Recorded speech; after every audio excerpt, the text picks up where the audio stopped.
back to Choose Your Own Path for part 3. So today what we're going to do is we changed up the plan just a little. Yeah, it is what it is. Let me turn it on.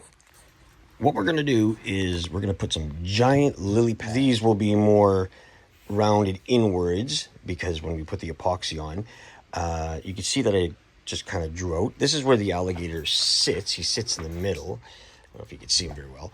And then we're going to take our router and we're going to router out around here. And then we're going to try to slide the alligator in there after so that these lily pads are sort of sitting on top of them. We're going to see how that works. We're not going to do the head part of anything. We'll leave that sticking out. And then I got a border line here, you can see. So what I'll do is this will be 1/2 inch. And then I'll go 1/2 of a 1/2 inch for around the lily pads so that it hits the border. So what will happen is when we pour the epoxy, you'll have at least a little bit of a groove here. The table is heavy. Like, I don't even know what the hell it weighs, but it weighs a lot, like probably like 300 pounds. So maybe taking out a bit of wood will help. Well, it will help because obviously it'll lighten it up. It's a little bit, you know, I took the planer to it and I tried to come out, but that's okay. This stuff here will be mostly taken out, and then I'll just sand this down flat. I'll try to get a nice smooth sand. The gator will still have, being under it, it will still have a little bit of height. So the gator will still come out a bit. We might have to carve down the alligator to get him in there, but that's okay because you won't see that. They'll be under. And yeah, we're going to try this process. So fingers crossed. All right, let's check. So we took our router out and we went about almost an inch deep, maybe a bit too deep, but that's okay.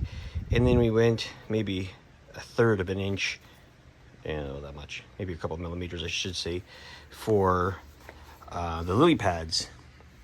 Now it's really rough, so what we're going to do is we're going to take a grinder and what we got to do is we got to get under these pieces here. We got to take those out so that the alligator could slide in. Right now it doesn't, the body and nothing can go in there, as you can see. So we'll have to figure out how deep we have to go. Probably deep enough to slide it under there and then get it pushed in, and then yeah, and then we'll sand out everything else. We'll grind everything out so it stays flush. I did that border like I was saying. This makes these guys pop up. When I go to carve these, they'll have more of a round edge in. We'll see. We'll go from there. Okay, keep on going. Here we go. We got the paint on. He's stuck down there pretty good. Basically, the front, I'm gonna do something here because this is wobbly. So I put screws here, a screw here, and in the back, and then I covered them up. It's got a nice dark olive green, black kind of look to them. So now we just have to wait for the epoxy to come in. Again, we're just waiting to see if we get sponsored for that. It's kind of hard to do when you're a small channel. But hey, we'll try, and if not, then we'll figure something out. But I think what I may do is I still have some epoxy from my other stuff, and I might just put them on the alligator for now, or maybe just on these guys, just so it protects it and then it seals it in.